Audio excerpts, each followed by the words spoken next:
వైఎస్ఆర్ కాంగ్రెస్ పార్టీలో అభ్యర్థుల మార్పుకు సంబంధించి 11 మంది నియోజకవర్గాల్లో కొత్త అభ్యర్థులను రంగంలోకి దించటం, ఒక అభ్యర్థిని ఇంకొక చోటకు మార్చటం, ఈ అంశాల మీద మాజీ ముఖ్యమంత్రి తెలుగుదేశం పార్టీ అధినేత చంద్రబాబు నాయుడు స్పందించాడు.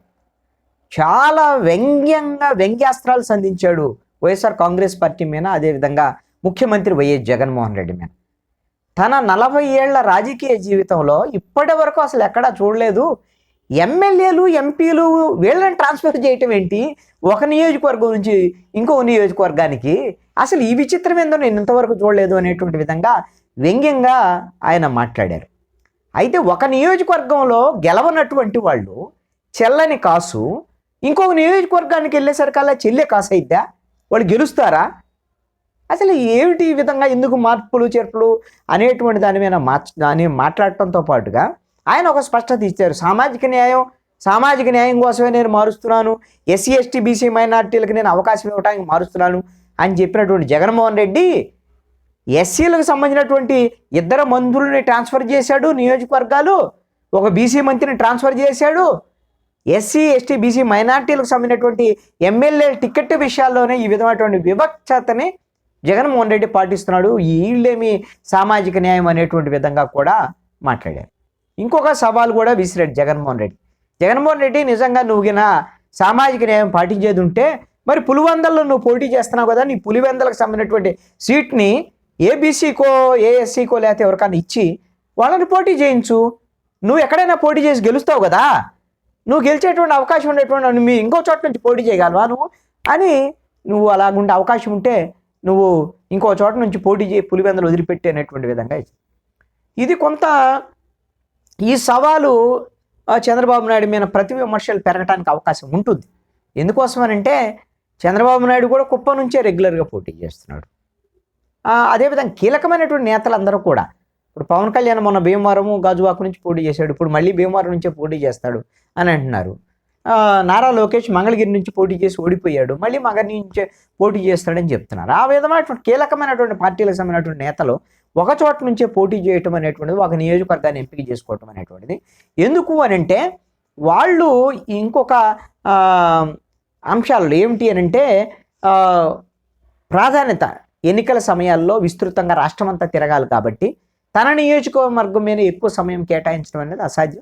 అందుకని ఒక్క నియోజకవర్గాన్ని ఎంపిక చేసుకొని అక్కడే కొంత డెవలప్మెంటు, తన సొంత మనుషుల్ని, ఆ విధంగా తను లేకపోయినా సరే ఎన్నికల వ్యవహారాలు నిర్వహించేటువంటి వ్యవస్థని ఏర్పాటు చేసుకునేటువంటి ప్రక్రియ ఉంటుంది.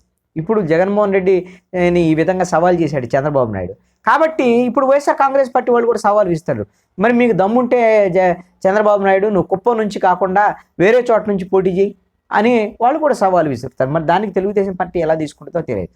మరి మంగళగిరిలో ఎలా ఓడిపోయావు, నువ్వు మళ్ళీ మంగళగిరిలోనే పోటీ చేస్తావని నారా లోకేష్ సవాలు విసరవచ్చు. అక్కడ నుంచి ఏదో వేరే చోటకి వెళ్తున్నాడు నారా లోకేష్ అని ఇది వైఎస్ఆర్ కాంగ్రెస్ పార్టీ వాళ్ళు ప్రచారం చేస్తున్నటువంటి మాట. దీంతో పాటుగా అసలు ఈ వైఎస్ఆర్ కాంగ్రెస్ పార్టీ ప్రభుత్వం మొత్తం అయిపోయింది, డెవలప్మెంట్ లేదు, ఏం లేదు. ప్రజలు ఈ ప్రభుత్వాన్ని ఇంటికి పంపించడానికి సిద్ధమయ్యారు. ఇది ఎమ్మెల్యేల మీద ఉన్న వ్యతిరేకత కాదు, ముఖ్యమంత్రి జగన్మోహన్ రెడ్డి మీద ఉండేటువంటి వ్యతిరేకత, అదేవిధంగా వైఎస్ఆర్ కాంగ్రెస్ పార్టీ మీద ప్రభుత్వం మీద ఉండేటువంటి వ్యతిరేకత, ఈ ప్రజలైతే నిర్ణయానికి వచ్చేశారు అనేటువంటి విషయాన్ని కూడా చంద్రబాబు నాయుడు స్పష్టం చేశాడు. ఈ ప్రభుత్వంలో అసలు డెవలప్మెంటే లేదు, తమ తెలుగుదేశం ప్రభుత్వంలో ఉన్నటువంటి డెవలప్మెంట్స్ సంబంధించినటువంటి కొన్ని అంశాలని ఉదాహరిస్తూ ఆ విషయాలను కూడా చెప్పారు. ఇవన్నిటితో పాటుగా జగన్మోహన్ రెడ్డి నువ్వు వాళ్ళని మారుస్తావు వీళ్ళని మారుస్తావు అని అంటున్నావు. మరి బాలినేని శ్రీనివాసరెడ్డి అనేక సందర్భాల్లో చాలా ఆయన మీద కుంభకోణాల ఆరోపణలు ఉన్నాయి, అవినీతి ఆరోపణలు ఉన్నాయి, అనేక సందర్భాలు చాలా మాట్లాడుతున్నాడు మీకు వ్యతిరేకంగా అని కూడా అంటున్నారు. మరి అలాంటప్పుడు బాలినేని శ్రీనివాసరెడ్డిని మారుస్తానని ఎందుకు అంటలేదు? అంటే తన సొంత మనిషి అయితే మార్చడని ఏంటి ఉద్దేశం అని ప్రశ్నించాడు చంద్రబాబు నాయుడు. దీంతో పాటుగా Dwarampudi Chandrasekhar Reddy Kakinada rural MLA YSR Congress party, ఆయన మొత్తం జగన్మోహన్ రెడ్డికి బినామీ కాబట్టే ఆయన అనేకమైనటువంటి అవినీతి చేసిన, అక్రమాలు చేసిన ఈ రోజున వాళ్ళని కొనసాగిస్తున్నావు. నీ సొంత మనుషులు, నీ బినామీదారులు, వాళ్ళు దోపిడీదారులైనా పర్వాలేదా అనేటువంటి విధంగా కూడా ఒక రకమైనటువంటి దాడి రాజకీయపరమైనటువంటి అంశాలు. ఈ మధ్యకాలంలో చంద్రబాబు నాయుడు అరెస్టు తర్వాత జైలు నుంచి బయటకు వచ్చిన తర్వాత మొన్న రైతులను పరామర్శించడానికి ముంపు ప్రాంతాల్లో తిరిగాడు. ఆ సందర్భంగా రైతులకు సంబంధించినటువంటి సమస్యలు మాట్లాడాడు. ప్రభుత్వానికి సంబంధించినటువంటి వైఫల్యాలు, రాజకీయ అంశాలు కూడా తెలంగాణలో బీఆర్ఎస్ అధికారంలో ఉండి ఓడిపోయింది. ఇప్పుడు ఆంధ్రాలో కూడా వైసీపీ ఓడిపోబోతుంది, 3-4 నెలల్లో వీడి ఇంటికి పోతారు అనేటువంటి విషయాన్ని కూడా రాజకీయాలు కూడా మాట్లాడాడు. ఈరోజు మొదటిసారి ప్రెస్ కాన్ఫరెన్స్ పెట్టి మొత్తం రాజకీయపరమైనటువంటి అంశాలు, ఏపీ డెవలప్మెంట్కి సంబంధించి జగన్మోహన్ రెడ్డి ఈ ఎమ్మెల్యేల మార్పు చేర్పులు వీటి మీద మాట్లాడారు. అయితే ఈ ఎమ్మెల్యేలు ఎవరైతే ఎంపీలకు సంబంధించినటువంటి వాళ్ళు వైఎస్ఆర్ కాంగ్రెస్ పార్టీ నుంచి బయటికి వెళ్తున్నారో, లేకపోతే వాళ్ళ సీట్లను మారుస్తున్నారో, వాళ్ళల్లో ఎంతమంది తెలుగుదేశంలోకి జనసేనలోకి రాబోతున్నారు? దానికి సంబంధించినటువంటి ఆపరేషన్ ఆకర్ష్ ఏమన్నా తెలుగుదేశం వైపు నుంచి ఉందా? అసలు ఏదైనా అలాంటి పరిస్థితులు ఉన్నాయా? మరి అది తెలుగుదేశం జనసేన ప్రభుత్వం ఏర్పాటు అయింది అని ఒక భరోసా వచ్చినప్పుడు మాత్రమే ఎమ్మెల్యేలకు సంబంధించినటువంటి అభ్యర్థులు పొలోమంటూ ఈ విధమైనటువంటి ప్రతిపక్ష పార్టీల్లోకి వచ్చేదానికి అవకాశం ఉంటుంది. మొన్న నలుగురు ఎవరైతే ఎమ్మెల్సీ ఎన్నికల్లో ఓట్లు వేసినటువంటి వైఎస్ఆర్ కాంగ్రెస్ పార్టీ ఎమ్మెల్యేలు మాత్రమే తెలుగుదేశంలోకి వచ్చారు. ఇప్పటి వరకు అలాంటి ఈ ఆపరేషన్ ఆకర్షణ జంపింగ్స్ కానీ ఇలాంటివన్నీ మాత్రం ఇప్పుడు కనపడటంలా.